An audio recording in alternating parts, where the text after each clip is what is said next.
At para bigyan tayo ng direksyon sa linggong ito, hingan po natin ng mensahe ang ina ng ating tanggapan.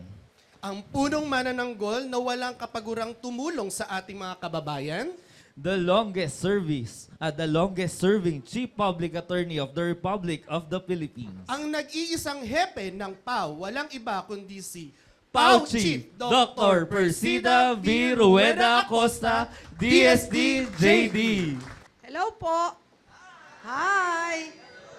Sa ating mga kababayan, Luzon, Visayas, Mindanao, maulan na naman nung Sabado po, umaraw eh. Tsaka kahapon. Hapon na nang umulan. Talagang ganon, para po, kasi nagtagtuyot eh, di ba? Kailangan din natin ng tubig.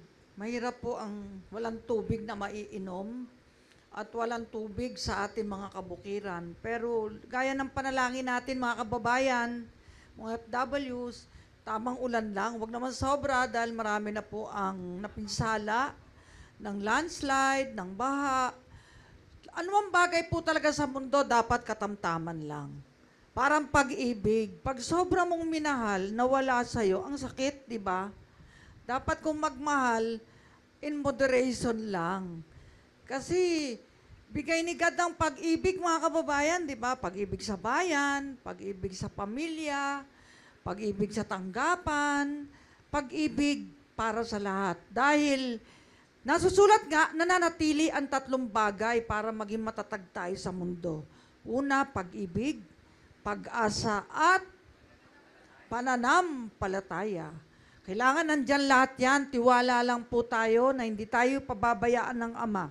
Ano man ang mangyari, ano man ang pag-uusig, ano man ang paninira, ano man ang panliliglig, nananatili tayong nakatayo, nakangiti, at laging nananalangin sa Ama na siya ang ating patnubay.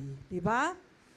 Si Persida Acosta po ay mananatiling naglilingkod sa Public Attorney's Office at tatapusin ko po ang aking termino sang-ayon sa NAPROS Law at PAW Law in relation to judiciary law. Marami po'y abalang-abala kung paano po ako susulutin eh. Papalitan nila. Abalang-abala sila, mga estratiya, kung ano-ano, bahala po sila. Basta ang PAW at si Persida Acosta, ipinapaubaya po natin sa Ama sa Kalangitan ang buhay at kapalaran ng buong tanggapang ito at maging ang milyong kliyente ng PAW. Gayun din ang 4,000 lawyers and staff nationwide nananatiling kapit kamay, kapit bisig, hawak kamay para abutin ang katarungan, kapayapaan at paghahari ng katotohanan sa ating inang bayan.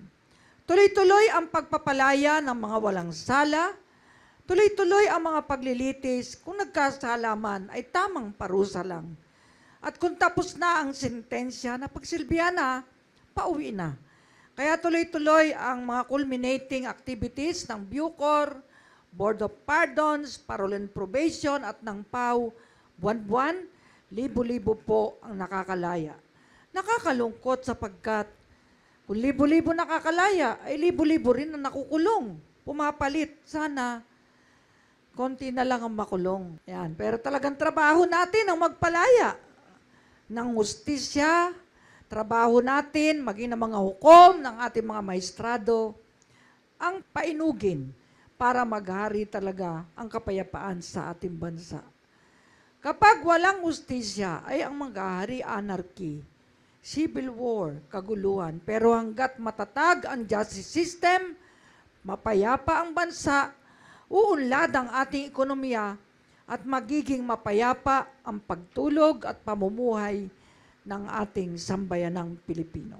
Kaya dito po sa PAW, tuloy lang ang trabaho, tuloy lang ang serbisyo, libre at walang bayad.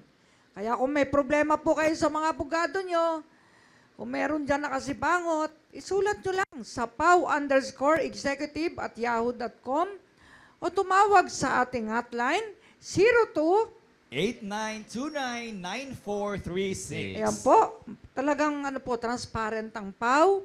At dito sa PAW may accountability at meron ding empowerment. Yan po ang tatlong components ng social development. Kaya Pumanatag lang po tayo mga kababayan.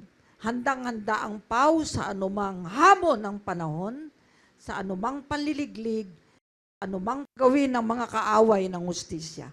Nandito lamang po ang inyong Chief Public Attorney at ang buong pwersa ng mga PAW lawyers and staff para sa maralitang Pilipino.